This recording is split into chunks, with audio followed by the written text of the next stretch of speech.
cái cái lối đó có cái akunum de chom của tông giang wan ma sa kuru cha galech và có lối cái nữa cái năng cái cha lue là nhìn chuyện ko lo har cái nó cả và đua pen cái nó đua pen nhớ được tiền core agakol cái gira agakol này cái ni nó ping cái lue là agakol của ông nó na agakol là cái cái này lue của anh cả balom iran ping agakol akol Tarau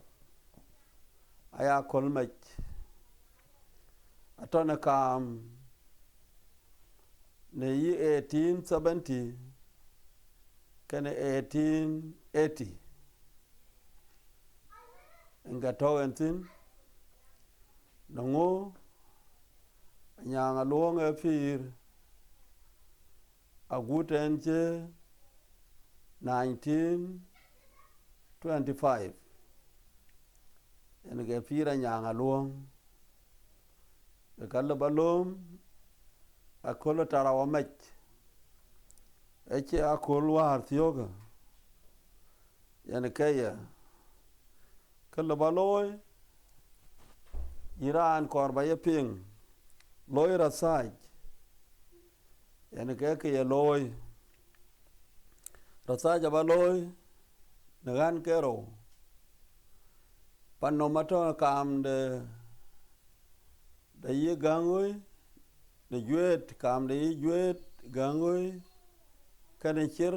pana weng itena le basi non ka ko tiote ne ka gal bi le panomato ne lo ron runo kena le badil ni wiya Iran korba panomato ni kwana nyanga luong ato anan ko ito ku gola nyanga luong aguten je ke ko to mane aye ko ju le ye datam ko to mana kwana datam en ga to ke le balo Iran pingen e ke jam masik ke yana le riak ben ku bijal en ga pyo chen wok ku ka chen en ga pya tsin e ke pyo chen wok en ga ke yana luel ngur yang che ben chir kana u penye ba bedik en ga ke yana luel wa se ga pyo tong jeng a che ko do ga tong den do ga program den do ga yak kang aji ke choy pyo cha wala development da bai ayi ko ga den gol ku gol ko ga den na che ko ga den chi ga gol ke do ga yak ya ga la twen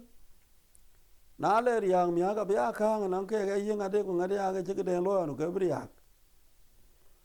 ku na mara sin ga che pyat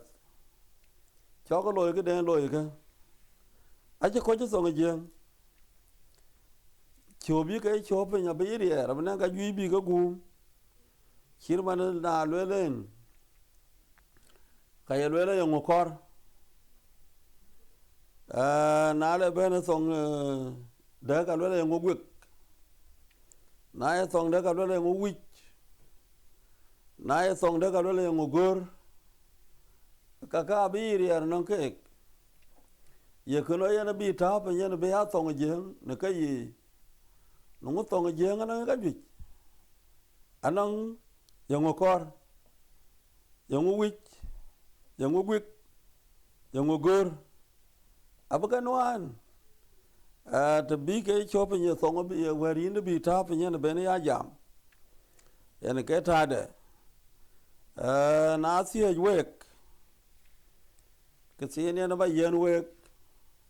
ba mare ke ni chok wala ba do pen akol ka Tarau e kam da yi 1870 kene 1880 nungwa Anyang Aluɔ e pira guten 1925 kelekin lo loy research ko ka Anyang Aluɔ ana koito kam da yi kirkene jwe da le bayo kam da yi gangwe kene fana we le bi le yote ne pa no mathon tong jeng ke na cha le we taib na sie wek sie chin balad bajala kori tok ku ka bajal to bating ye kinde na sijro yin ba go le la sijro yitok der ke wana ke aga cheruer war bor gangaror kwa chwil kwa peldong kwa lwelwer aga cheruer bor jara sijra ke la ruer no ku yangu chi ke ruer bor yige jal ku ke jal paide ku le ke bene paide kena bajal siero ito ka che acha bulwele ya sije ya ne radia jal gurut sija wa ko jam Facebook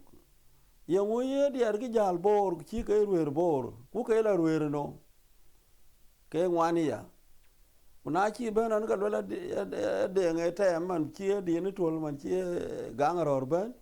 man chi achwil ben man chi apeldong ben man chi alwer ben e ka yela ruer no kene je ka bajal siero ka ba yen we ka ya sany men we ko Facebook kwa chen ke dit balwen e ke war nge chopen duone e wala yera sa jala loy yani ke si ene ke lwen rin ke kerso bandida amen